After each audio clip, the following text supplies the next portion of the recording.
السلام عليكم ورحمة الله وبركاته. قلت وعن ولا سندبا أصحابنا داون سيلا أنت بمر بعد دافات دون كجوتان وصعيب كنا سكبوي هل كذا قد داون سوابرت يوتيوب كان كلنا هالدوغش ميديا فضلا دي تايمر كوريسي سبسكرايب صار قبل كفر ونقطة الضابط هاو هريا عاو برنامج كانوا إحنا كسوق هذونا هديو أي برالي كدوضو فنان كان دادوين الليجنك أول آذن قصة أو دوان شاعيي قصاص ayaa qisa in u baahan in loo tusaale qaato qisada waxay ku saabsan tahay nin askari ah waa waagii sagaashameedii dawladda aduusta damaadka waagii dawladda dhisneed askarigaas oo officer inspector ahaa guri dawladeed deganaa gaari dawladeed watay nolosha u fadhiday jubidkan ku jiray abwaanna ahaa wuxuu tiriyay hees riwaayad badan lagu qaaday kadib heestii waxay ka sheekeynaysaa sida tan silicii malaabno sooniyo abaarbaan saqda dhexe ismu ogaan socotaynayaaye horaa loo yiri ree walba way rumuudaa heestaas ayaa dib ka rumuuday bal qisadan ku dhex arki doontaane sida wax isku wada bedeli doonaan insha Allah teeda kale askariga heesta hadda markuu tarinayo waa maro barwaaqo jubi degan raxmad naxariis uu ku jiro laakiin markuu dhigasanayo saqda dhexe uu leeyahay walaadan xilli dambe oo faqri ku dhacay oo dhibaato oo howlgab noqday oo noloshiisa bedeshay oo kala madow oo galay buu dhigsan doonaysta laakiin waa digrin loo diray dadka hal abuurinta dadka isaha ama dadka qoraay ama dadka adiga dadka wax soo gudbiya inay ka ilaaliyaan waxyaalaha qalday dadku soo gudbinay in every day fasirmi karto soo dhawaada saaxiibaday aad baan idin salaamay assalaamu calaykum waraxmatullaahi wabarakaatuh salaanka bacdi saaxiibaday maanta waxaan jeclaaday inaan idinla wadaago qisad ay ku jirto cibaaro fajaca horta intaan qisada gelin waxaan idin sheegay horta kow anu magac ma sheegayo mana sheega caadi ahaanteeda magacda nin saaxiibkay ah oo abwaan ah oo khatara heesa badan ii sameeyey dad kalena heesa badan u sameeyey baa qisadii ga sheekiyey abtigii hooyadii la dhashay baa qisada ku dhacday abtigiina waa abwaan kale oo khatar isagna oo aad heesa fara badan sameeyey iyo riwaayado fara badan iyo sameeyey marka abtigii wuxuu ahaa askari officer buu ahaa officerku markaad officer tahay waxaad xaq u leedahay inaad degto guri dawladeed aad wadato baabuur dawladeed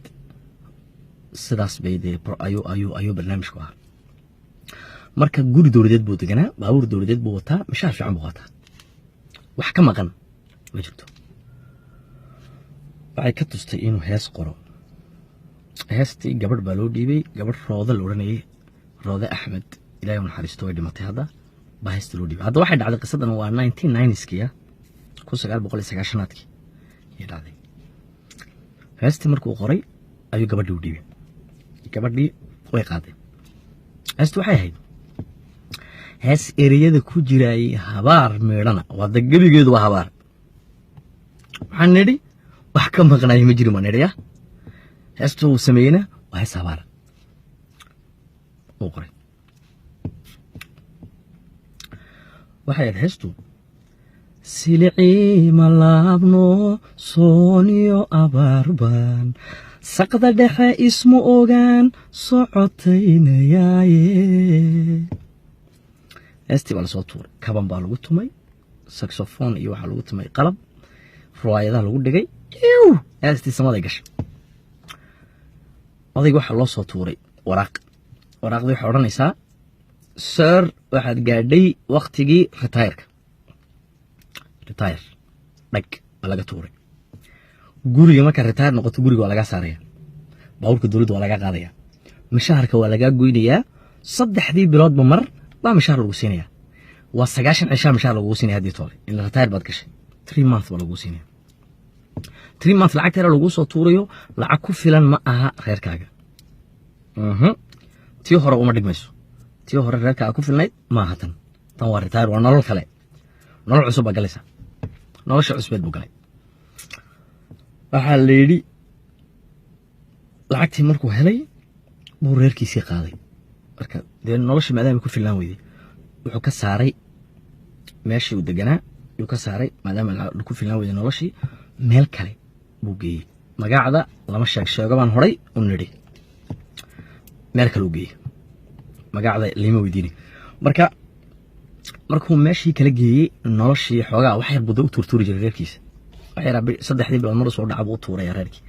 isagina wax yar ku noolaado buu kala harayaa wixii bas gaari waayay 4 in the morning buu maalmaha kamid soo baxay quraac buu soo doontay maqaayad buu yimid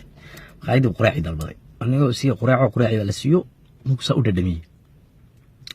buu ninkii lacagta gurayay ee maqalka hayay baa hadlay ninkii cuntada dhigdhigay buu hadlay wariyaa hebelow warde waxa cajiladii way istaagtay gadi buu dhinaca kale u rog waxa cajiladii dhinaca kale loo rogi jiray magan regto versoge rog buu marxaba ninkii baa rogi play dhagac heestii baa ka soo baxday silicii malaabno sooniyo abaarbaan saqda dhexe isma ogaan socotaynayaaye markaasuu intuu cuntadii joojiyey buu samada eegay buu ilaahu dembi baan galay ilaahu iga saamaxay rabbi waa maxay heesta wuxuu tiriyey isagoona silixaysan maantana wuxuu dhageysanayaa isagoo silixaysto isagoona socotaynayn buu tiriyey isagoo socotaynayuu dhageysanayaa isagoo barwaaqo ku jiruu tiriyey saqdi dhexuuna dhageysanayaa saqda dhexe ismoogaan socotaynaya soomayn saqdi dhexe buu dhageysanaya hadda waa saqdi dhexe waa 4 in the morning marka ujeedada aan uga socdo maaha qisada ujeedada aan uga socdo waxa weeye war dadka bulshada la hadlow dadka accesska u leh inay bulshada la hadlaanow wariyayaashow abwaanadow fanaaniintow culumadow farshaxanka wax sawirow qoraaga buugaagta qorow dadka bulshada accesska u leh inay la hadlaanow be positive dad positive noqda negative iska ilaaliya ka durka negative you never know lagu aqbali doonaa positive negative kan aad qorayso lagu aqbali doonaana Allahu a'lam marka isku daya xilli walba inaad noqotaan dad positive ka hadla positive ha ka hadlina negative dad ka hadlaysaana dulmara wala dulmara negative waqtiyuna kaaga lumin dulmar laakiin negative-ka ku raag positive-ka u jeeda positive-ka ku raag waqti ku qaado positive aad ma diiso salaamaya saaxiibaday raalli iga noqda aad ii sare baa diiso salaamaya meel kastood kala joogtaan iyo noolaada oo bilaahi tawfiiq